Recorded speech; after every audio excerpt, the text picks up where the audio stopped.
Welcome, Steve Westman, live Audiophile Roundtable, the ultimate albums that need audiophile treatment. There's lots out there, but I think what it is too, it's all about budget. I talked about this on my last show. As an audiophile, collecting these high quality records, do we need to have the fancy boxes? Do we need all of that? I want to tackle that today with my guests. I'm going to bring them all in. I'll introduce you to, and you know him, Robert, the Vinyl Cowboy. Let's get him in here ASAP. Welcome, my friend. How are you? Thank you, Steve. How's Florida? Having me again.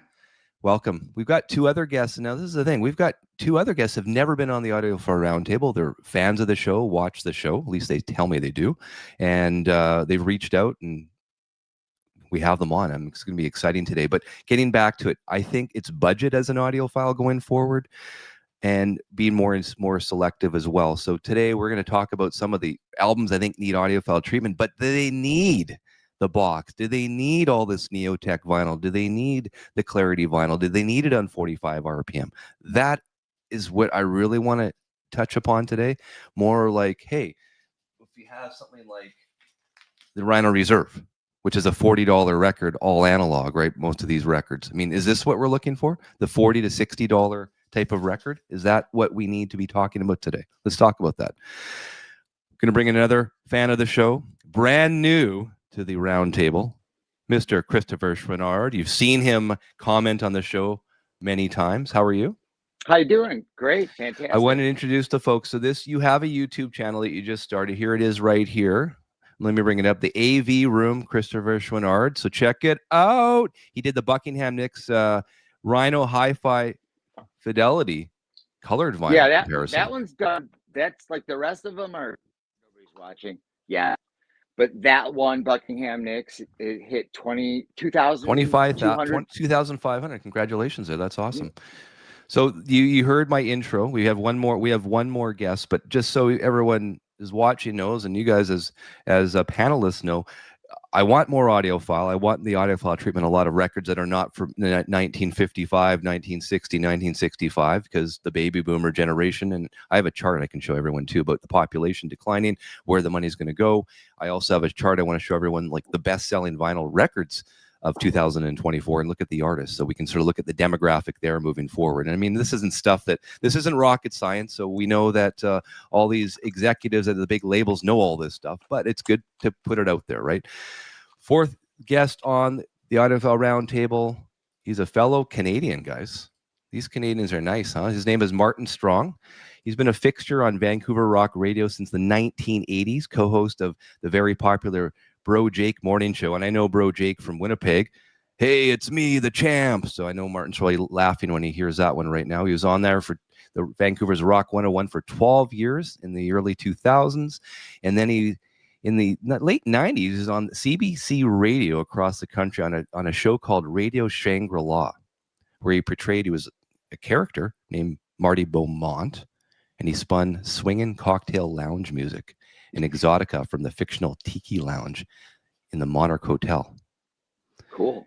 Isn't that cool? And he's also been a voice actor for 7 seasons and was the narrator of a TV reality show called Jade Fever, which is now in syndication across the world.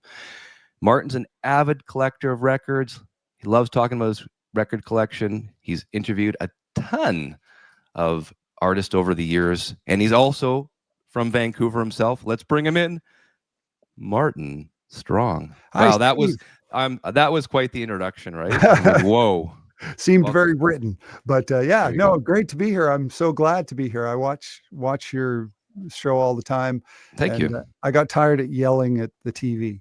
Were you yelling at me though? Well, I yell at everybody. Okay. And so I thought I gotta be on it. So you reached out to me, and now you're on it, and welcome. You've got a ton of experience. You're my second actual DJ that's ever been on. We had Stu Jeffries, fellow Canadian, on a few years back. That was fun. We did a Canada versus the US. We talked Tragically Hip and Rush and all those bands. And I know Stu had interviewed most of the people we had spoken to, and I'm sure you've interviewed a lot of those Canadian artists over the years as well. Yeah, I used to work in the same building as Stu for a while. And when he was on Good Rockin' Tonight in Canada, that was the show he was on right across Canada. Once I was asked to do an interview of the band Louvin Rockets for that show because Stu couldn't do it. Good band. And it it was a big break for me. And I went and did this TV interview with Louvin Rockets. And I remember the first thing I said was, "Oh, congratulations on the new single." And the lead singer was not very impressed with that because it wasn't a single. And he was like, "It's not a single. It's not a single." And I said, "Oh, well, whatever, it's a song. It's on the radio. It's great." And yeah, but it's not a single. And he kept on going on. And the whole interview just devolved into this awful thing. And I was never asked back to. And Martin, if I may when I was at KWD Quad 106.5, we would do like Christmas shows every year. And we had Louvin Rockets they headlined one of our shows. Yeah. Louvin Rockets, Everclear. Oh God, there was one more and I can't remember. Well, I know it was those two, but they were a good band. They were basically Bauhaus without the lead singer, Peter Murphy. Yeah. More drum machine. Yeah. But what was their number one hit, Louvin Rockets? What was that big song that they Ball had? of Confusion. Ball of Confusion. No, probably So Alive. So Alive. So Alive. That's right. Yeah. Mm-hmm. That might have been Daniel Ash, actually. That might have been. But I think it was Ball of Confusion for Louvin Rockets. Louvin Rockets, So Alive. And So Alive. So Alive is still was a T-Rex type but of it's not a inspiration, single, wasn't it? It's not a single. It's not a single.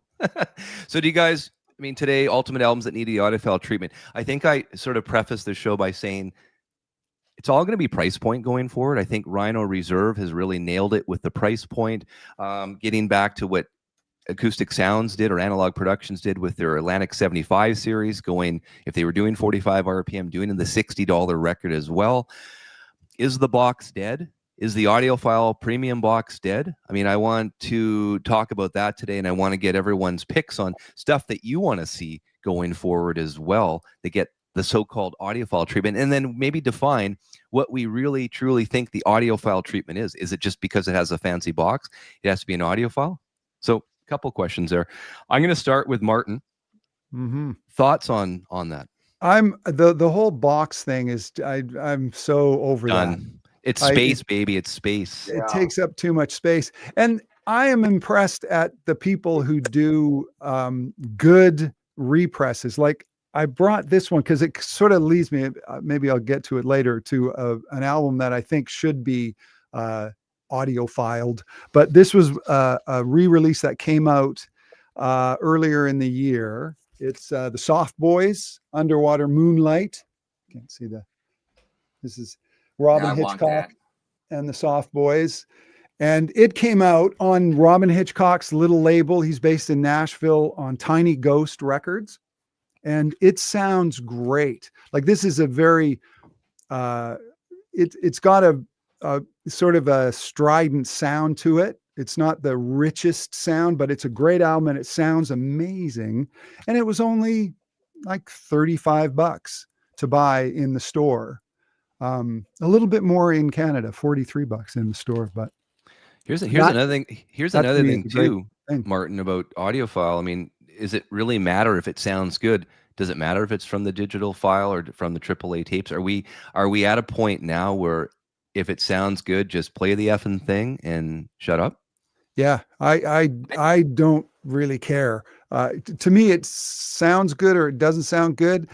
And I don't know about you guys. It's sort of a subconscious thing. You hear something and it sounds compressed and dull and it just doesn't do it. And I don't know if that's because it's a digital file or if that's just because that's how it's been mastered. Christopher, your thoughts? Yeah, I would agree with that. To be honest, I don't have the money for a lot of these audio files. I only have 2 MoFis, 2 of the boxes for Steely Dan. So I tend to gravitate more than anything towards used or originals that I stumble across because there's not a lot of record stores around me. And sometimes doing the mail-aways, it's risky if it's going to be as good as they say it's going to be. So, yeah, I just don't have a lot of money to throw towards this hobby. And if I can get an affordable audiophile like the Rhino High Fidelities or sometimes the stuff I find at Walmart, sometimes they're great, like the Hendrix that I found at Walmart. $12, I think. Throw that Hendrix up there, Robert. Oh. But I mean, I think, like I said before, the Atlantic 75 series, there it is. So that's the Hendrix at Walmart, George Marino. We assume that's a AAA, or they've used the plates from the AAA cut that Amazing. Acoustic Sounds had. And here's my original. Yeah. And which that's I'll never get those are rid the of. stereos, not the mono, correct? Yeah, they're both stereo. So no, I had the mono, and I didn't. Yeah. I think the vocals are too far front, the guitars are too far back, even with a mono cartridge. So I think they've hit it. They've hit it a home run on the Atlantic 75, the Rhino Reserves, Intervention Records. My friend Shane does a good job with his label as well, where that's a price point. $30 to $65 seems to be the price point going forward. And if these record companies want to sell more records, like you're saying, Christopher, price is a big thing. Everyone has a budget. No one can just buy as many records as they want. Maybe some people are watching can. Good for you. But majority have a budget they got to stick with. Maybe one day we have this. We have a Led Zeppelin run. Oh, uh-oh. I just screwed that up. Sorry. That's not a Rhino Reserve, is it? So maybe one day they'll have a Rhino Reserve of Led Zeppelin, the whole box set, but we'll have to see. I mean, that's a good price, right? $40 for these. Not bad. Oh, man, yeah, it would set a new record. Yep. Why does the Obi strip on that Led Zeppelin album say Ramones? It's kind of confusing. It says, I was trying to tease everyone just to make it look like it's a Rhino hi-fi, but it's not. Which one is it? It's just the regular, the Jimi Hendrix or Jimmy Page remaster from whatever year that was. But there's a joke on the Rhino Hi-Fi Facebook group that you guys know. Like every time there's Steve, is there going to be a box set coming out? I would say, I'm just talking to Jimi Hendrix now. So this is my Obi, my double. There you Obi. go. Yeah, you can't put that image on TV, guys. It's not cool anymore. There you go. So no, I think it's a price point thing, and I really truly feel going forward to sell records, especially too, and we've talked about this last show, demographically speaking, if you want a newer generation buying records, they don't have the money to buy a $150 record. No. Martin? No, my nieces and nephews, all the clients at our tattoo shop that are under 30, stream. Done. Yeah. And I also, people have said this before, but I'm not a fan of double 45s. That doesn't, I think you're sort of going into the territory of artist intent, because everybody was talking when the Television album came out about artist intent, that he didn't want it to sound that warm or whatever.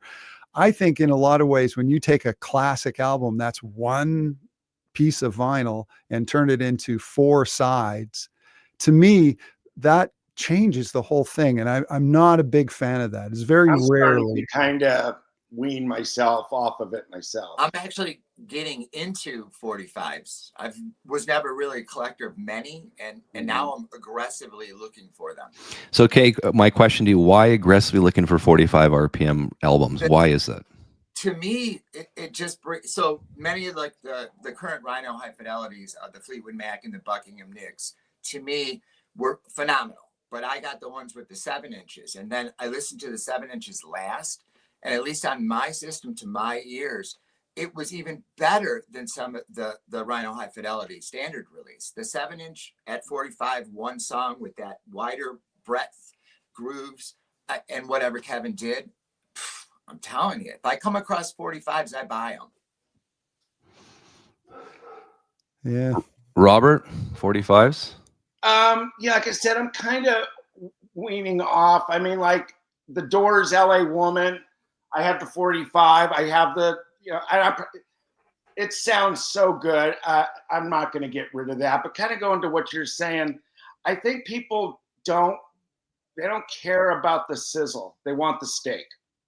And you don't need the big box and the dowels and all that. Now, I'm a drummer. For me, a good sounding record is where like the bass drum is really pronounced. That you get that instrument separation that they call it.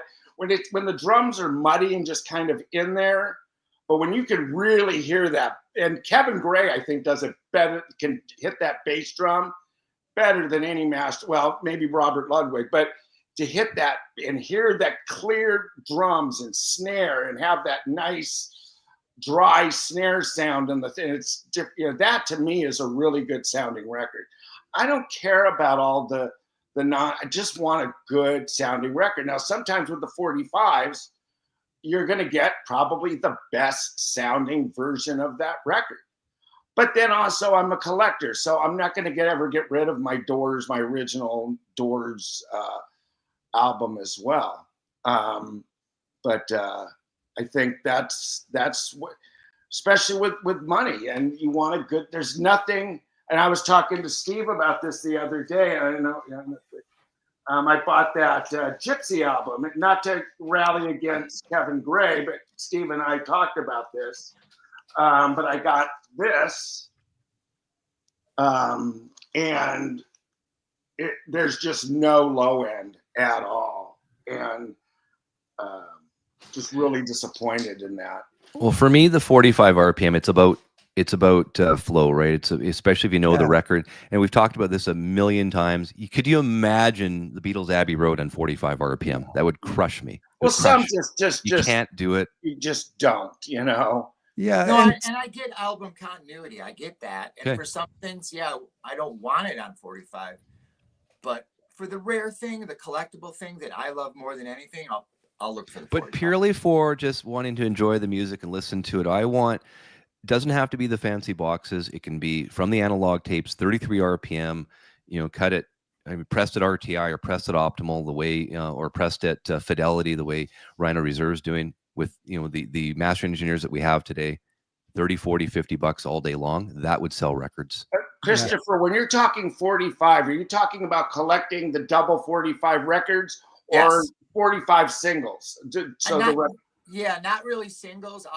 I maybe have 20, 30 singles, 45, but the album in 45. Oh, yeah, you know, this is like I don't know, because to me, having a record that's so, I mean, the two sides of a record are sacred to me, and sometimes if you've got to get up, change it, you might as well be listening to a CD or something, because it completely changes the experience for me. I have half of my collection is soundtracks. And maybe it's by listening to soundtracks, I'm more used to things being so different from track to track. Sometimes it's not a suite of music. So maybe that's part of the appeal, because I'm only recently now getting into 45s. It was always 33, you know, single albums, double albums. Me personally, I don't mind so much getting up. I kind of like the ritual of it as well. So if I have to get up twice as many times to have the best experience that I can, it's worth it to me. Yeah. Small house, small room. Yeah. then we argue it's space and cost after that. That's why I'm going back to how I started this show. What I was saying is, do we need all this fancy stuff to enjoy a good sounding album? Can't we just have it on your basic RTA vinyl or Fidelity pressing vinyl, have it mastered from the AAA tapes from Kevin Gray, Chris Bellman, etc., all the known master engineers, have just a one insert and enjoy the record. Sit there on a 33 RPM for the 35-minute, 38-minute record and enjoy it. It's perfect. Right? That's what I'm trying to get at. So going back to it, let's say we have a wish list. Let's say it's just, we go back to the basics and it's more like the Rhino Reserves or the high fidelities, that price point. Give me some ideas now of albums that you want to see audiophile treated, or the audiopiled, I guess. Who wants to start? I'll start with Martin. Go. You got your hand ready to go there. Okay. So I've been really impressed, like with Rhino Hi-Fi, the way, you know, it's a real assortment of records. It's not just Steely Dan and Fleetwood Mac. It's also the Ramones and the Sex Pistols and all that stuff. And so I was thinking, there's one record that I love that I don't think is getting the love from the vinyl community, for one thing, but also it's a great record and it would sound great as an audiophile. And it's the Jam sound effects. I never know what's the front cover, because it's one of those weird things here. This is one of the covers. I thought it was a soundtrack when I first saw it. Yeah. And it's like, it's a design play on those old sound effects records. And but it's a great record by the Jam, and it's a later record, so it's kind of it's not as raw as their early stuff, and it really is getting into the R&B and the soul, but it still has that punk edge, beautifully recorded.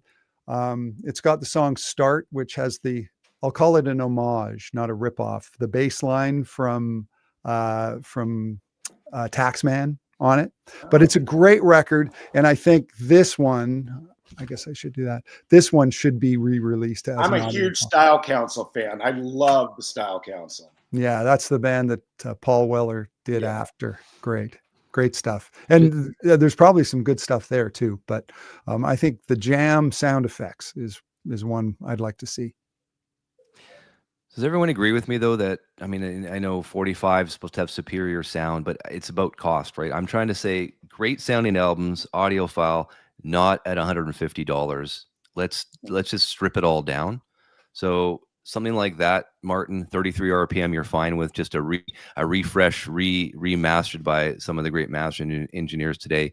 You'd pay $30 to $60 for that all day. That's what I would love to see. Just like that Soft Boys Underwater Moonlight single disc. I mean, you're talking to the wrong guy about, because I don't want the double 45. I don't even like Obi strips.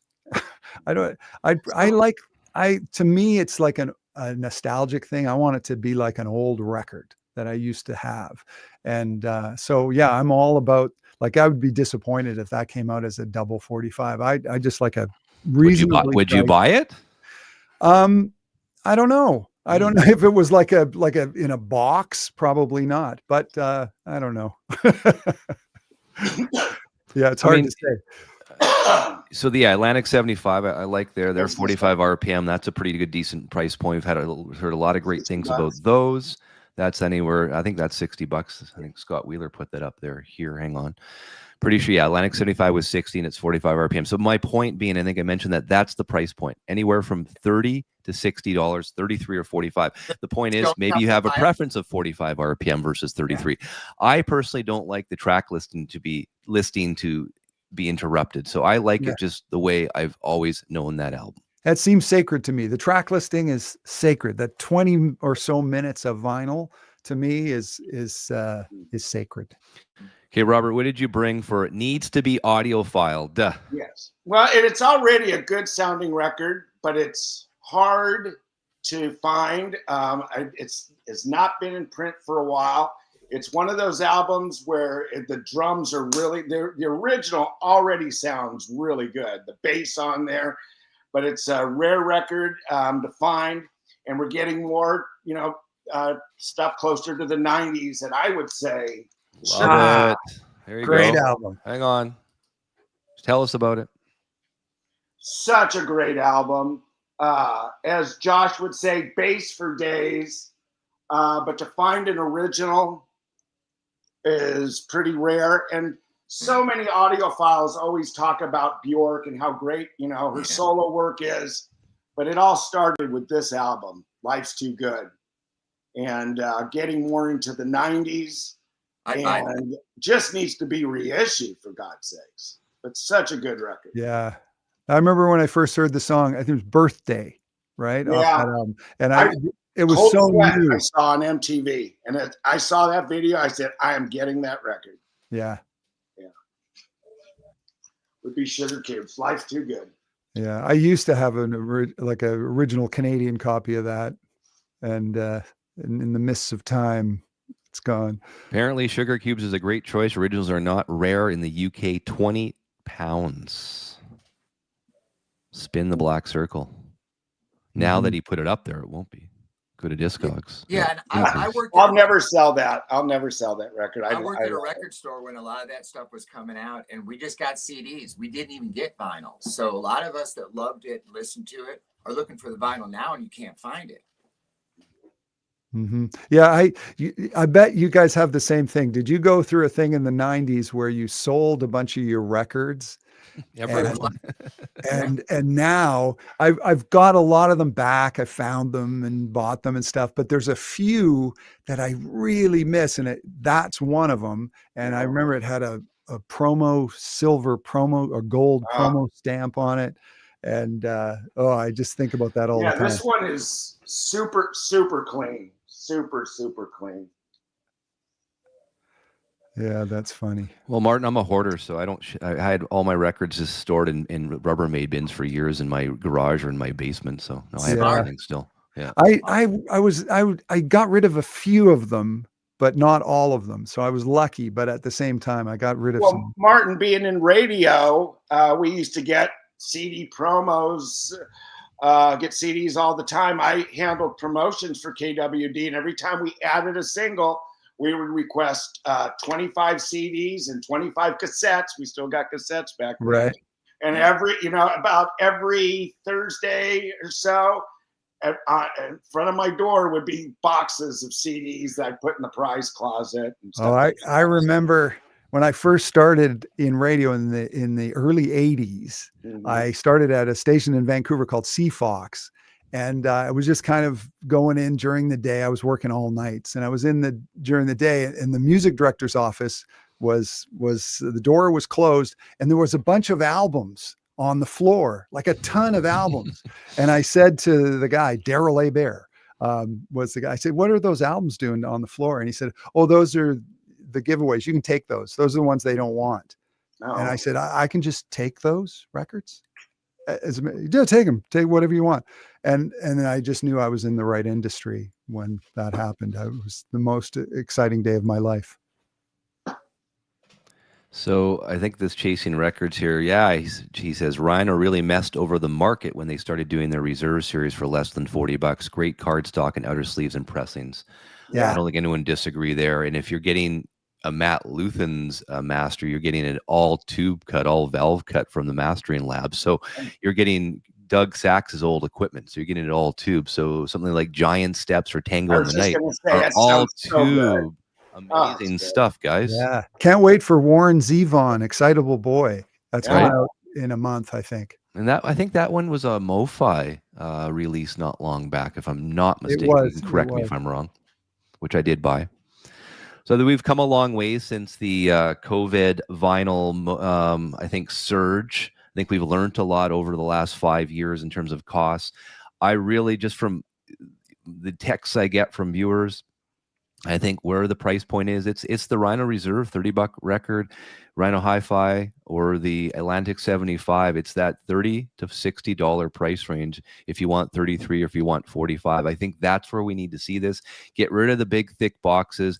Just like everyone here, I don't think anyone will disagree with me. Space is your enemy when you're a vinyl collector. It gets to a point where you have to wean, sell, or put in Rubbermaid boxes and throw in your tiny little garage if you live in Vancouver, right, Martin? So it's one of those things you got to be very selective. And I think having a 33 RPM record and just your normal jacket would be the way to go going forward. And I think you'll sell a lot more records and a lot more opportunity there. But I think that would really put a dent in third-party audiophile companies, because there's going to be no profit there. With these box sets, the premium box sets, you can mark it up a little bit and have a little bit more gravy for the profit. Whereas like someone like Warner or Rhino, they don't have to go through a third party. They don't have to mark it up as much. Hence why we're seeing these prices. Mm-hmm. My jazz collection, majority of it is in my closet.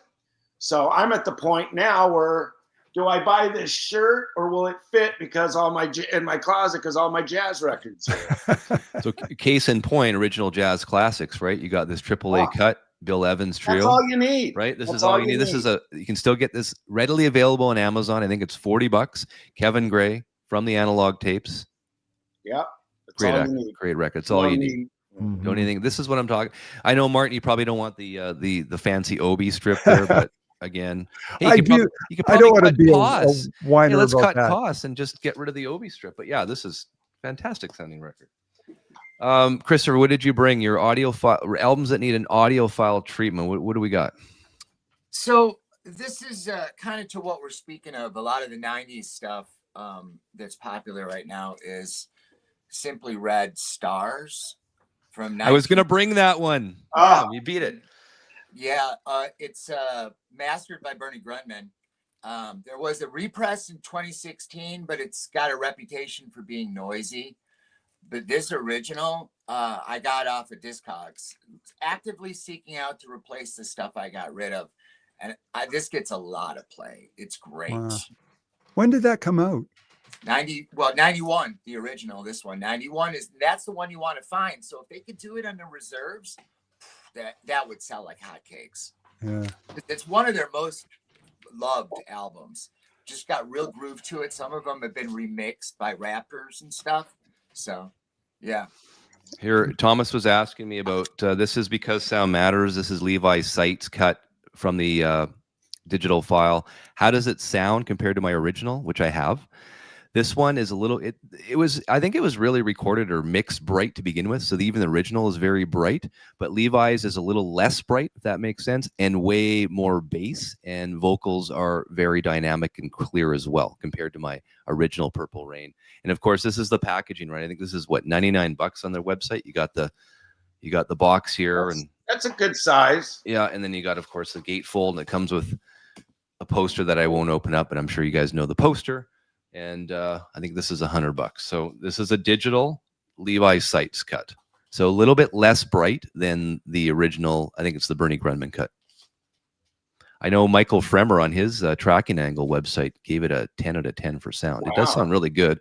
That's funny too. Like the inner groove, like the dead wax here on this record. Here, I want to show everyone this. Oh, you were talking about how there's just nothing, right? There's just nothing. I mean, it just depends on the lathe, but compared to like the original, can you guys see how little dead wax is on there? It took all of it. Look at that. It's almost like the Led Zeppelin Robert Ludwig #2 cut, the hot cut he did years ago, right? Steve, is there any inner groove distortion with that? Not on my system. Has anyone again because it's a digital cut, you know, they can really work on all that too, and work on the sibilance and all that, right? But so, hey, Christopher, just going back to this is the German pressing, by the way, of Stars. Yes, correct. That's what this is. Okay, yeah, sounds awesome. I have an original pressing of the first Simply Red album that I really like. Holding back the awesome. Years. They know how to cut a record. $5 Nick knows how to cut a record. The Simply Red first album, second album, you find in bins all the time. They sold a ton of. All their records sound fantastic. Yeah, and yes, 33 RPM. One step. Okay, who's next? Who has more audio albums that need to be audio filed? I have a record that needs to be audio filed, and it's kind of interesting because we've been talking about the double 45, and I've been kind of, crapping on them and stuff. But this is a record that should be formerly a single album, a double album, and it's this one, "Get Happy" by Elvis Costello. I just love this record. If you don't know about this record, there's 20 songs on it. 20 songs. What? 20 songs, 10 songs on each side. And even when it came out in like 1980 or whatever, they actually even Nick Lowe produced it, and he talked about on the record, I think on the liner notes, don't worry about the fidelity. A lot of people say you can't have that fidelity with that much music crammed onto a disc, and he said, don't worry, it sounds great. And it did sound good on the single record, but now that it's being re-released, or when it has been re-released, it's always came out on a double album, came out on a MoFi, which is now impossible to find, or if you can't find it, it's like $250 or whatever. So I'm not going to pay for that. So I'm waiting for it to come out. And this was just the regular Universal re-release. And it's one of those classic things where it just, I don't know what it is. It just sounds dull and compressed. And this is such a lively R&B sound with lots of cymbals. And it's my favorite Elvis Costello album. I think people would argue that it's not his best, but Imperial Bedroom maybe is his best. I don't know. I think Imperial Bedroom's his best sounding record. Yeah. But to me, this is Nice Companion, but this is my, when you have a record, when the song ends, you start to hear the next song in your head before it really starts because you've listened to it so much. That's this one. And this one has got to come out. And so this is a 45 in your opinion so it can be five songs per side then. Yeah. Cause it could be like 4 It would have to be, I think. Well, they're short songs though too. Yeah, they're short songs, but it's a lot of music. Like I think, I don't know what the minute count is, but it's way longer than a typical record. And it's just this bouncy, happy thing. Like it's a party record, I guess. I don't know if you'd call it a party record, but the British pressings, they put the ringwear in the. Yeah, I remember when I was like, what? It's pretty funny. Yeah, but produced by Nick Lowe, it's just one of the greatest records of all time. And they have to re-release this soon in a really nice form. You better call Elvis right now. Get him on that. Yeah, and he lives in. I got two quick ones if I could. Well, one quick one. I don't think Christopher's gone yet. No, yeah, I'm waiting for you, Christopher. Okay. My wife would kill me if I don't mention this. It's The Last Unicorn by America. And it only came out in where was this from? Italy. So I had to get this from Italy, oddly enough. But one of America's best beloved soundtracks. I think their only soundtrack, if I'm not mistaken. But it needs a repressing in the worst way, because even the CD is only available overseas. This is really hard to find. But America was just here where I live in Odessa, and it sold out. I couldn't even get tickets. So I think this, and plus it's animated. It's like anime manga. So I think the kids would buy it too. Cool. Those America Greenies sound really good. Those first, like Homecoming, that's a great sounding record. Yeah, it's on Virgin. It's a green label. Oh, that one. Yeah, it's an. Well, it's a later America record. Let's see. So I want to show you guys something. So I'm a big proponent of getting younger generation into vinyl. So have a look at this chart here first of all, just so we can look at this. The baby boom population, where it will be in the next number of years. So by 2050, not a lot left, right? So where is the demographic? This demographic who buys most of the records are not going to be around to buy most of the records. So we need a new generation to look at buying records instead of just streaming. So I went to this website and I want to show you guys this. I'll share my screen. This is, I felt really interesting, where the top best-selling albums are. So have a look at this. So you guys can see that? Mm-hmm. Wow. So look at this. Taylor Swift, of course. So this is the top 40 best-selling vinyl albums of 2024. Of course, Swifties, Tortured Poets Department, #1. Oasis is on there. You recognize some of the newer generation, the Chapel Roans, the Sabrina Carpenters, Billie Eilish. But look at this, #7. Fleetwood Mac, Rumors is still nailing it. The Cure's latest album, Songs of a Lost World. You got Coldplay on there. Pink Floyd hits #11. Yeah. Amy Winehouse, Back to Black, still there. As you move down, I mean, you still have, and Bob Marley's still there. So you still have some of the old, Jeff Buckley, the older generation who's buying these records. But I mean, you look at this, I see a lot of Taylor Swift. I see a lot of Beyonce. That's who's buying records. I mean, this is the thing. Moving forward, they need to look at getting those demographic into vinyl more. Thoughts on that? I tried putting that in consideration when pulling, I could have pulled some records from, and I did, from the 60s, 70s. I'm trying to stay more closer to late 80s, early 90s to get to that next demographic that you're talking about when I chose mine for audiophile represses, reissues. So what's your next one? I think would be all of them, but if they're going to start with one, and I have them in the reissues, they sound good, but maybe the Cocteau twins. Oh, yeah. Great. I mean, even on the hype, it just says remastered from HD audio. And I know I'd love to have a UK pressing. I've heard the UK sound really good of this, but yeah, I'd love to see Heaven or Las Vegas, Cocteau twins, and all their stuff. Yeah. Audiophile treatment. That deserves it because it's so rich. I mean, just really just a good audio sounds. All those UK. And I think people that have never heard of the Cocteau twins would fall in love with the Cocteau twins. Yeah. Because I know it can be kind of, there, you know, not too many people, you know, when they played Lollapalooza, they got booed off the stage because people just didn't get it.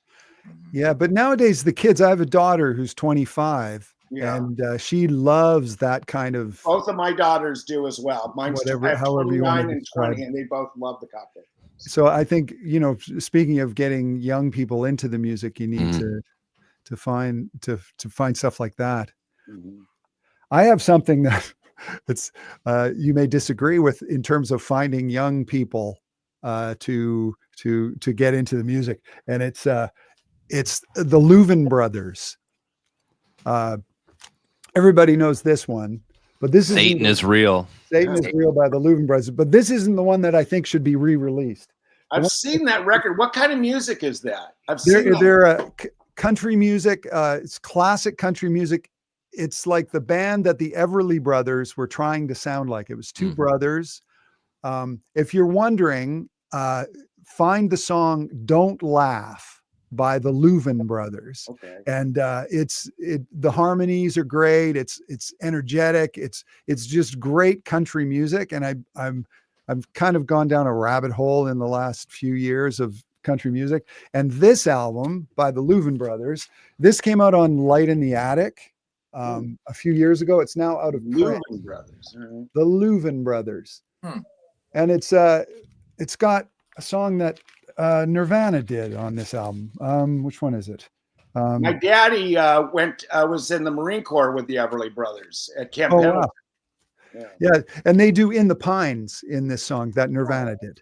Yeah, the Everly Brothers are amazing, and if you like that kind of stuff, but I think this kind of music is going to come back. I don't know. I may be alone in this, but this old classic country music has a lot to offer, and there's so many records you can find now. Like these are hard to find, but I think. And I just bought, I was telling Steve before, I just bought a compilation on the Sundazed website. I don't know if the sale is still on, but things were half price on the Sundazed website. And I bought a double album. That's where I got the Gypsy and record is from Sundays. Yeah. And I got it for half price. I just ordered it. I haven't got it yet. Oh, $20. So you haven't heard it yet? Oh, I haven't heard it yet, but it's mastered by Kevin Gray. So yeah, well, so was that Gypsy record, and it's bad. Whoa. Oh, well, sorry, Kevin. Yeah. So hopefully you don't get something like that. I mean, well, yeah, we'll see. I mean, the source is pretty raw, and that brings me to it's what he had to work with. It brings me to another point I'd like to make about audiophilizing music is, you know, all this new computer technology, like Peter Jackson's computer technology, where they can isolate all the instruments of the Beatles and remaster it all separately. And I think it's called MAL, M-A-L. Yeah. M-A-L. And they did it with Creedence Clearwater live at Woodstock. And they kind of took the tape and they made it sound great. I think they should do that with old Hank Williams stuff, because there's all these old radio recordings that are pretty good, but they're just mono. And if they could take those, I think they could make some really interesting product out of old country music, like Hank Williams especially. Martin, last time I was on, we had Sam, and he recommended this. I don't know if you've heard this before. No. The did Tony Rice. No, I don't know. I'm going to write that down. Country. This is fantastic. Tony Rice, Church Street Blues. Tony Rice. Crap, you can get it for $26, $28, and it's fantastic on Sugar Hill. So I'm gonna, because my age, 50 years old, really got to experience MTV. Really was there for me. Duran. I don't know if you guys are fans of Duran. Here's my original. This one's Seven the Ragged Tiger. I want to see this all redone. I'm assuming there's been some reissues. I get this. This is my original, and I have no issues with this original at all. I have a Japanese that sounds really good of that. Great band, great sounding. Brings back Good. memories of me being a teenager, and those I'd like to see records that. are so punchy and so they're well recorded. I think they're well worth. recorded, well produced, and they'd be worth another look. I mean, this is Capitol Records is my original here. So I had a copy of Rio though once, and I don't know if it was a club press or what, but it was like when they would go into the chorus, all you could hear was the bass and drums. There was no guitar. It was, and then on the reissue I have, and I've heard a Japanese pressing of Rio, and it's one of the best sounding records I've ever heard. But my new reissue, it's, and I thought, I went and I streamed it. I'm like, it's there, and I don't, like I said, I don't know what it's up with. I think it's a club press of Duran Duran Rio. Part of the music's missing on just the song Rio. The rest of the record sounds fine. It's really strange. So I think sold it to someone, and I told him, I said, it's. So Duran deserves a treatment, I feel, right? They just a lot of their stuff reissued come last out year, Rio. But digital, I'm assuming, is my point. And Right? it's fine. Yeah, right. Yeah, that could use an audiophile. That would sell, I think. It would sell. I think they are. Are they digital or are they analog? I think they're digital, but Okay. they put out a box reissue. Rhino did, and Yep. the box sold out right away. Yeah, so that's my point, right? I mean, if you're selling out digital boxes, stuff like Echo and the Bunnymen boxes, the Smiths boxes, I mean, digital or even analog is going to sell. So I mean, that's stuff I know Rhino's looking at doing, right? For the hi-fis, the Smiths or Echo and the Bunnymen, all those ones, if they can get the bands and the management to agree with all this. And that's the thing that I've learned as well. Friends with Patrick Milligan from Rhino, is it's the management team, it's the band that takes forever to get back to you when you come up with these ideas. They don't really care. They're not on the hype sticker, Steve. Newly cut for vinyl at Abbey Road Studios. There you go. So it's probably a half-speed master by Miles Scholl, I would assume. Obviously, digital file. So I'm going back and saying, let's do some AAA of Duran, right? For sure. Mm-hmm. Get into the 80s at least. I mean, we haven't really talked, I mean, even 90s. Going back to it, I know Frank Sinatra's In the Wee Small Hours is going to be reissued. It's all analog from that tape that was not used as often, right? They made 2 tapes, and that one that they've cut, the new reissue is from a very fresh tape from 70 years ago. I don't know if you can use fresh and 70 years ago in the same sentence, but I'm not a huge Frank Sinatra fan, but just overall, I want to hear that one. That album is great. It's the first concept album ever, 1955. I mean, we know that will do very well. Kevin Gray, there you go. You brought that one, Martin. Yeah, I was going to mention the originals of that are like $250. Yeah, I think the fandom really expensive. This is not for Sinatra. This is not a bad pressing. It's the most recent reissue on Capitol. Yeah. And it's not bad. It sounds pretty good, but the idea that it's going to be a tone poet, that's great. I like what Joel has to say. He says Jack White posted a video of all the Misfits 45s, hoping they do a Misfits 45 box. That would sell. That would sell big time. Yeah. So I mean, obviously the ones we want to see, audiophile treatment, we talk about it all day long. Even Pink Floyd, right? I mean, I know last time that was done, it's all digital remasters from, was it Joel Guthrie, who looks after the Pink Floyd catalog, and then the files given to Bernie Grumman to cut. So let's see that AAA. Pink Floyd, of course, that would sell. Led Zeppelin, we know, will sell. I mean, these are all no-brainers. Also, I think Julian Leonard would sell. See, those of you think so?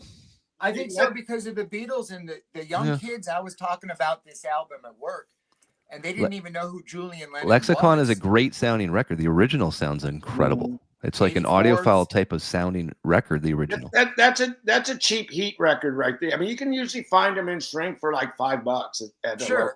Yeah. Sure. Mm-hmm. I think a lot of people are grabbing the Frank Sinatra, though, from my just watching the different posts and Facebook groups and whatnot and forums. That's going to be a big seller, which is funny. A 70-year-old record is actually getting some excitement. I think it's because of the tape but it's a tape being used as well. It's not the tape they've used for a million times to make these copies. It's a fresh one, right? So that is a that's the excitement right there. And we know Kevin Gray mastered it. He was very, I think he posted on somewhere that he was very, I think it was his wife that posted on Facebook. He was very excited to do that project, and we know it's going to turn out great. But when that's kind of like a kind of blue, you know, it's just a timeless. I mean, it's maybe not be quite at the level as kind of blue, but record will always be around. I think you're right. I think it's like you said, Steve. It apparently they believe it's the first concept album of all time. That was 1955, and then we got like Sgt. Pepper. I mean, or a Revolver could be another concept album of the mid 60s. And right, Pet Sounds. I mean, those are the concept albums. We have this 1955, and it's just the way the tracks are listed. And go back to that record there. It just has some flow to it in terms of telling a story on two pieces of vinyl. If you like that Chet Baker tone poet, you'll love this one, because if you've loved and lost as Frank has, you know. That's from Spinal Tap. Remember the limo driver, Bruno Kirby's time, just before they raised the window on him. Yeah, I keep trying to show this one. I love Scott Wheeler. If there's a concern of engaging young people, I'm not sure if four guys my age talking about 90s music fits the bill. They're great current artists putting on their own vinyl. Very true. I mean, I just put up that, I put up the best-selling list there. Of course, the Swifties, the Olivia Rodrigo's, Charlie X, whatever her name is, all that stuff. We're showing our age, but I think getting back to my point, there's got to be a shift at some point if you want the vinyl resurgence to continue. I mean, it's been the last 10, 15 years. We've seen a real growth rate. It's probably going to stable. It's going to be more of a stable, mature sort of chart. If you look at the sales now, I mean, it's growing, but not exponentially the way it was 4 or 5 years ago. So we need more demographic, younger people going in. So we need to shift it in terms of a 70-year-old Frank Sinatra record. Someone your daughter's age or my daughter's age, Martin, in their 20s, I can promise you aren't buying Frank Sinatra's in the wee small hours. But I think ironically, it's those albums that the kids get into. True. I was in the car with my daughter, and we were listening to music from her phone, and all this, what you'd expect from a 25-year-old. And then all of a sudden there was a song with a trumpet in it. And I went, well, that sounds good. What is that? And she said, oh, it's Lady Fingers. And it's from the album Whipped Cream and Other Delights by Herb Alpert. That's a great sounding record. And I said, how did you find that? She said, I don't know. I just like it. And she's 25. And so I think Sinatra, that record, the title track of that record is what young hipster kids like. Just like not just Taylor Swift then. No, young hipster. Yeah. When Kevin Gray was on my show, we asked him what his favorite record was, or best sounding record and favorite, and that was one of them that you're just holding up. Oh, who said that? Kevin Gray. Oh, great. Mm-hmm. It's great. It's a classic. Hang on a second. I like this here. So Rolly Oly 91. So obviously born in 1991. I was born in 91. I love 60s and 80s, but I love more in 90s. Please, more in 90s and 2000s. Maybe Mazzy Star. Yeah. Terrence D'Arby is another good one. What's that song? Wishing Well? That was a big one. That was a mid-80s huge hit. Wishing Well. If you ever get a chance, try to find the 12-inch to show your name. Oh, for sure. Oh, that is an incredible. If I can find a 12-inch, I buy it. Yeah, really good.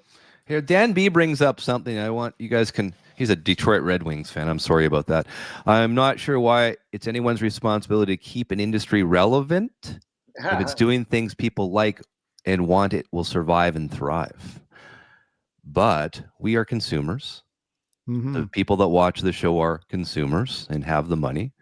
We're not trying to sway opinions. We're trying to give ideas to help because we are fanatical about vinyl and want to keep it alive. It's all about curation, and you've got to keep old, like this record here. Anybody know this one? Hold on, put it up. You got to tell me, what is it? What are we looking at? Looks good. Music on vinyl. Judee Sill, Heart Food. And it's on Asylum Records. Oh, you got it. This is the Intervention. Hold on. That's Intervention. I think you've got Martin. You've got the vinyl. Music on Vinyl. So Intervention's probably a AAA. Yours will be I'm assuming digital. I'm just so everyone knows the If differences. you like that, this is just incredible. Yeah, the pressing. So good. Yeah, and you know, Andy Partridge from XTC, he often cites Judee Sill as his most influential artist. There on you go. him. Look at that. Judee Sill, one of the Geffen's underselling artists of the 70s. And I'll tell you This something is else one about of the most Geffen, haunting songs you'll ever hear. because it's on Asylum Records, and Judee Sill was the first artist that David Geffen signed to Asylum Records. Did she not was know the that. first That's person cool. to sign to Asylum Records. Well, And he it's wanted Laura Nyro, and Laura Nyro broke his heart. yeah. Yeah, she I guess she was kind of trouble, Laura Nyro. Yeah. Yeah. How about this? What do you got? Rodrigo, Cold Fact. Like, Yeah, that's a I think great album. I think it would go over as a reserve. I think it would crush it. Yeah, I think that's a great idea. I'm not familiar with that.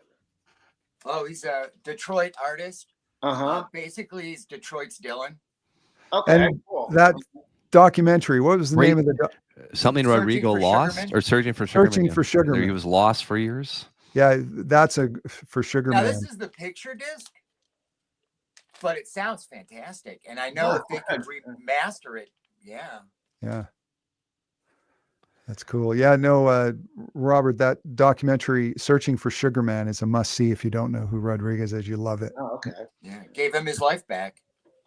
Yeah, so Intervention Records. Yeah, that was Judee Patrick, Sill. that's, intervention. Grab that one. That's a triple. It would be. Oh, so is triple A. that out and available? At interventionrecords.com. Shane Martin, Bittner does that. if you- Yeah. yeah, Hey, Patrick. It's such a great record. yeah. Here's another one too. Stone Temple Pilots. I know who was Joel was saying that Chad Casson was surprised Stone Temple Pilots sold so well at the Atlantic 75 series. And then let's get more. Clearly, there's a market for it. No kidding. Yeah. You would have known. I'd agree with Hey, that. If you were saying that a lot of the people watch the show and stuff, I hope so. Joe Harley's watching for the next. I don't care if it's a classic or a tone poet, but this Art What do we- Blakey's Free for All. This is from the 75th anniversary, and it sounds okay, but this is such a good hard bop. They play angry on here. I've recommended this record to people that are like metalheads, and they love this album. This is a great gateway drug for Yeah. hard jazz. Art Blakey was my gateway Neat drug tone to poet jazz. or a classic. So Soundgarden, a 45 RPM Soundgarden. How about Audio Slave? Audio Slave, the self-titled Audio Slave, Chris Cornell vocals. That is expensive. The original is How expensive. about this one? There you go. I have that. Yeah. But Audio Slave is another one I think could use another treatment, audiophile treatment. Those are $200 records. There's a music on What vinyl. was that? Music on vinyl cut of Audio Slave, the self-titled, which uses the same plates as the original or the European pressing, which goes for a lot of money as well. I can see that one selling well. Mhm. All that stuff. Why not? Yeah, Intervention. No, was it? What's the Dr. Dre label? So that's Interscope. Interscope put Records. it out. Yep. Yep. Yeah, Interscope put that out recently. Does anybody remember this record? John Hiatt, Bring the Family, I know the I album remember cover. I've seen the Yeah. cover. because it's basically it's John Hiatt, Nick Lowe on bass, Ry Cooder on guitar, and Jim Keltner on drums. They later became Little Village and put out a record. But this record was John Hyatt's kind of arrival or comeback, whatever you want to say. It's a great record, beautifully recorded. This would sound good as an audiophile. Patrick Lear says John Hiatt is a great record. Yeah. It is. Ry Cooder's probably played on just about everybody's record at one point. Yeah. And this is like a real band. Like it's the four guys. And I think it wasn't just them sort of coming in and laying down some tracks. I think they worked as a band, the four of them, because they put out that Little Village album, which wasn't bad, but I don't think it's as good as this Memphis So you think going forward to again, I'm a proponent of really trying to expand the vinyl industry to younger generation. Do you really, guys, and we'll do a consensus here. I mean, do we really feel that it's going to grow if we're continuously issuing 70 to 50-year-old records? Do you really think someone that's 20 years old is going to be clamoring to, oh my gosh, I got to go out and get the latest Bob Dylan record? I mean, Well, some will, some will. And some are arguing too. It's not up to us. That's fine. The market will find the market will be the market and find the consumer. I get that. But again, we as consumers, and talk about this every week, I think it's good to look at something a little bit newer. I went back to that official best-selling vinyl list. I mean, Taylor Swift's on there a lot. Sure, there's some Fleetwood Macs on there. Rumors they've sold 40 million records of that. But at some point, the tides have to change. Perfect circles from Interscope. Say you can't stop evolution, so either they're going to have to adapt and evolve, or they'll go out of business. What are these? What do you got? Happy Mondays and Stone Roses. Yeah, like an audiophile version. I have a UK double 45 of the Stone Roses that's numbered, and it sounds really good. But that could use one, yeah.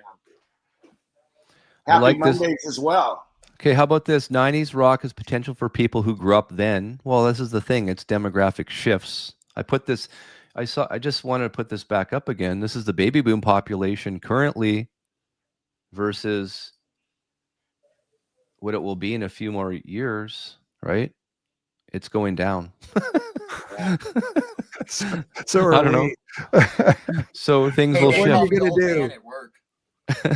Well, here's the thing, though, too, Steve. I mean, most of the music I like, and I'd be remiss without saying happy birthday to Bud Powell. But this guy died before I was even born. And this is the music I like. But here's something, a morbid thought we haven't thought about, Steve. Us people that like this music, I hate to break it to you, but we're all going to die. This is not Debbie Downer, Ricks. This is reality of life. So, again, I'm looking past myself and you guys. I'm looking past that and saying, hey, the next generation, my kids, their kids. I don't know. I don't have that much time left, so I want to make sure I listen to the music. You'll outlive us all, Martin. Oh, is that To Live and Die in L.A.? Yeah. Yeah, That's that was a great soundtrack. They used that song movie. in the John Mulaney talk show on Netflix. Sounded great. Manfred Stock says 50% of Taylor Swift buyers didn't even have a record player. There is a when Michael Fremen and I we did a show together. There was a survey that went out, and it was a sample size of 1,500, so not very big. And that sample size went out, and 50% of people that buy records from that survey don't even own a record player.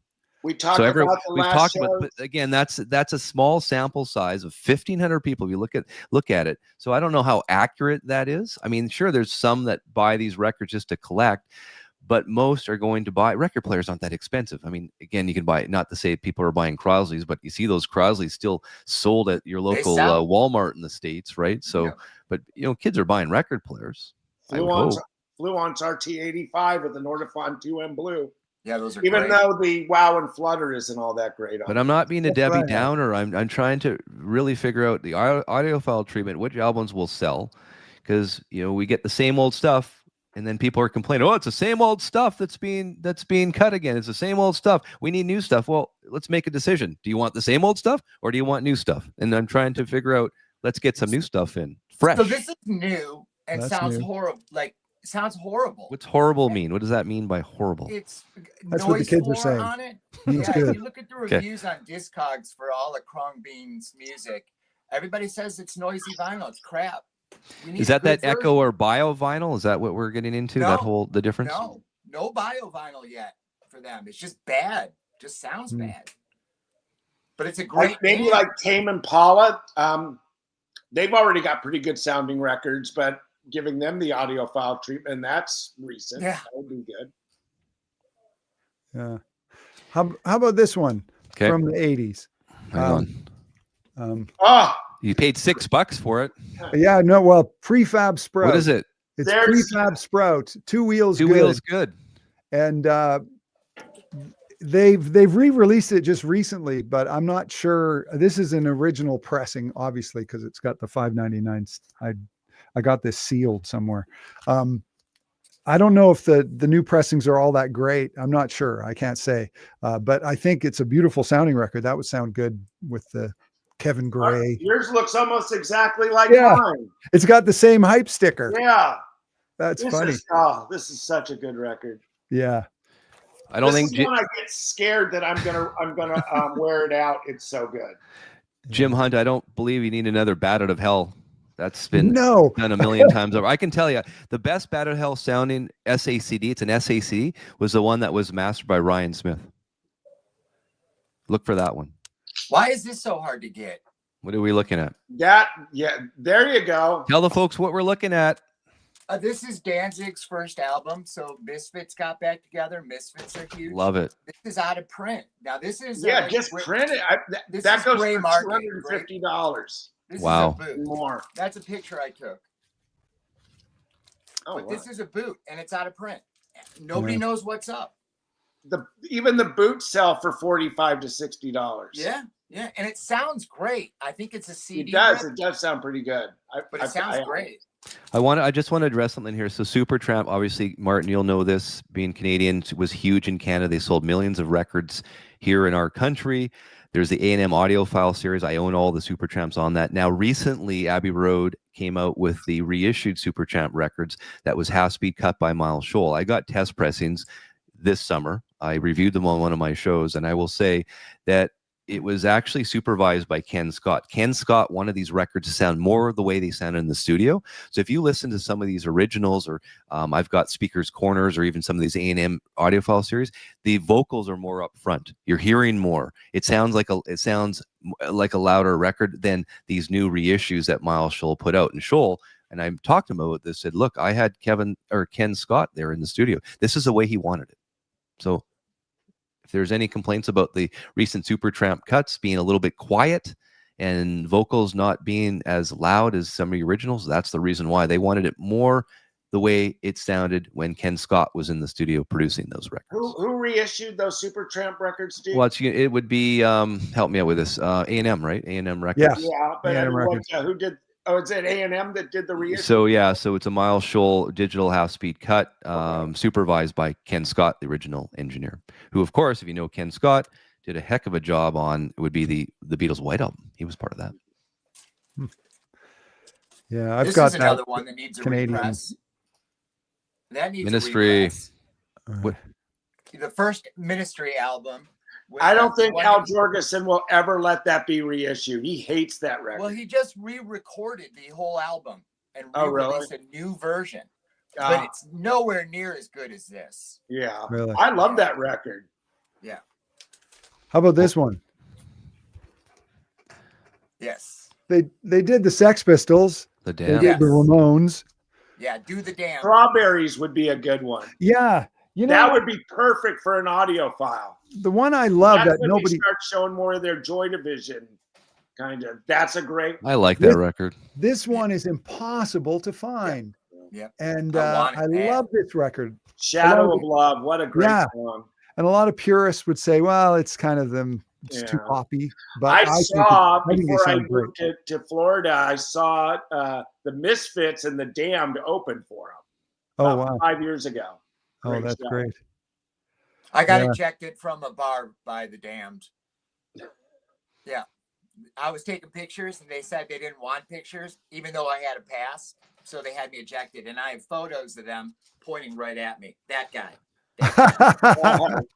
Okay, Oh, that's a badge of honor. here's what I want to see, all analog if they can. I mean, we know this is Atlantic 75's INXS kick. This sounds incredible. This was a 45 RPN cut by Chris Bellman. I'm a huge INXS fan. Seen them in concert many times, front row. I know INXS, grew up with them, love this record, but I want to see the whole catalog done AAA. Maybe not 45. Like I said, I don't care about that, but man, wow. Why not? I've got the Let's Miles go. Scholl. The Miles Scholl one, the 45 is good as well. I have that. I've got the original, not bad. But I want to see more INXS out there. Mm-hmm. Yeah, I think for sure. that's been under. I don't know what's going on there. Maybe it has something to do with Michael Hutchins' estate. I have no idea. But let's go on this all day long. Their that last seems- album they did was a good sounding record as well. It's hard to find. But Still This looking goes- for a singer. This goes back to it, right? $60. This is the price point if you want for a 45 RPM. Like I said, if it's 33, maybe it's $40. it doesn't need to be in a thick box or anything. Just Yeah, put it in It's a gatefold, right? Little thick. but Gatefold's fine. Doesn't need to be tip on. Yeah. Yeah, that's something the kids would like. And then, hey, R.E.M. Who doesn't love R.E.M.? Let's get going in R.E.M. I know Chris Bellman. Everyone's going to argue, well, they've done it for a while. Yes, R.E.M. But I'm talking all analog. There's a lot out there. I know Kevin Gray's cut a few that are just from the digital tape. How about Murmur, AAA? Yeah. I mean, Document's another great album. I want to see that. I saw Document- that tour. Yeah, I skipped school and drove to Ann Arbor and saw that show. yeah. Did your that's- parents know about that? No. Okay. Still don't. Document is kind of an underrated REM album. I think it's a great record. I love this. It's in the IRS label, as you can see here. Right? Such a great album. So Martin, being Canadian, so R.E.M. and the Tragically Hip were sort of compared at one time, sort of being that similar sort of band where, of course, R.E.M. broke out and became international sensations, where the Tragically Hip, being huge in Canada, never really broke through in the States. More maybe because a lot of their songs, not saying they were political, but more Canadian based. More if you're Canadian, you get the lyrics, you understand it. Maybe that's probably where it boils down to, because I know the Hip were huge in Canada, and they were surprised, even the band members from a lot of their interviews, I don't know if you've interviewed them in your day, that they never got bigger. They never got bigger.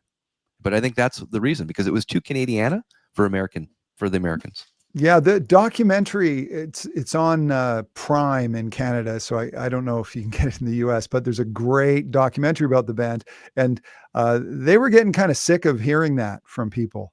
People were saying, "Oh, you never broke in Canada," and they said, "Well, we played they played some big venues in the US, and they didn't break through, obviously, the way REM did, but I think that really irks them now when people mention that." You mentioned Duran, but what about the side project? Like, this is a great album, Power Station. Great album. That's some An drum audiophile sound. cut, yeah, would be great. Anything else? We're over our hour. I know Christopher's got to get to work, but a couple more and then we'll get going. Fagan, of course. Yeah. Keith I got an Richards. old one that could use one, and one. Pretty in Pink. That's cut from the analog tapes by Bernie Grunman. Okay, go. What do you got? Megadeth, baby. That's your Japanese, but the reissues that you can get, I don't know how you can make a metal record sound so dead and just like this. And then for a more older one, maybe Cream Disraeli Gears at Audiophile. They've got the Miles Shoal Abbey Road half speed of that one, I This believe. sounds It goes really for a lot good. of money. This is on the purple and tan. This is another one that I would never get rid of. Mhm. And then Martin, one more for you. Well, this one is actually being re-released. Robin Hitchcock, Globe of Frogs, and it's being re-released. A classic, like you say, like a low price point, being done by Tiny Ghost, which is Robin Hitchcock's thing. And this is Robin Hitchcock's most commercially successful record. I just found that at an antique mall for $3. Yeah, you can find it around. But apparently they found the original tapes in England and they sent them to Nashville, and the tapes sounded so good that he remixed them. And because Peter Buck of R.E.M. is all over the record. And the only tape that they couldn't locate was Glenn Tilbrook of Squeeze doing some backup vocals on one of the songs, and they couldn't find it. So they did that one song they didn't remix, but they remixed everything. And the song Balloon Man, remember Balloon Man? Yep. That was it was apparently supposed to go to the Bangles, but they didn't Oh, record no it. kidding. Yeah. Wow. I guess they wanted to sing Walk Like the Egyptian instead, maybe. Yeah. It's I know another Steve Manic likes this Monday. one. Oh, that's a good one. That's the original. That was Roy Orbison's last record. He died, I think, before that even was released, Yeah. right in I '89 or heard that's '90. a really good sounding record. And that would be mastered by, I want to say, Stephen Markison. I want to say. Who originally did Fleetwood Mac Tango in the Night. So again, I think that was awesome. produced by Jeff Lynne, who produced who was part of the Traveling Wilburys, produced George Harrison's record as well. Yeah. When we were Fab, Roy Orbison, Mike Campbell produced a few of them. Well, yeah, okay. Yeah. Yeah, who mastered? You were saying, was it Cloud9? Is that what you were talking about, Steve? I don't know who mastered Cloud9, but I'm just looking at the Roy Orbison, his final record that he put out before he actually died before that came out. But the second song of that record, look at who wrote that song. It was Bono. First song of the second side, of Bono, and that song was actually written for his wife. There you go. She's a mystery to me. Yeah, that's his song to his wife. Yeah, but Good you song. read the credits and it's Bono, it's The Edge, Jeff Lynne, T-Bone Burnett. It's amazing. Goes on. It's get crazy. that record. It's cheap. You get the originals sound incredible. He really captures Roy's voice clearly. That's what you want when you listen to a Roy Orbison record. You got to get it. Yeah. All right, guys, we're gonna let this one go. I think we didn't solve world problems. We're not going to be invited to the UN anytime soon. I'm sorry. Hopefully, if we go to the UN, the escalator works for me. We'll have to see. But all in, guys, I think really good picks today. Appreciate everything. I really truly think we need to expand into the 80s and 90s. I think we did a good job of really having an eclectic bunch of choices today for the viewers to see. And hopefully that gives everyone more ideas to go out and buy more, maybe. But guys, thank you. Yes, Martin Strong. If I can do a cheap plug, though, my show tonight on Just Flipping Records on Facebook Live. Catch me there. Plug it. Some good stuff. Go to my tonight. website. Just Flipping Records. There you go. On YouTube and subscribe. Trying to build that brand. Build the brand. Guys, another wonderful hour and change at the live Audiophile Roundtable. Thank you again. And everyone that's watching, Steve. Thank you. Thanks, guys. Amazing. Nice to meet you. Bye-bye. Thanks, guys. I appreciate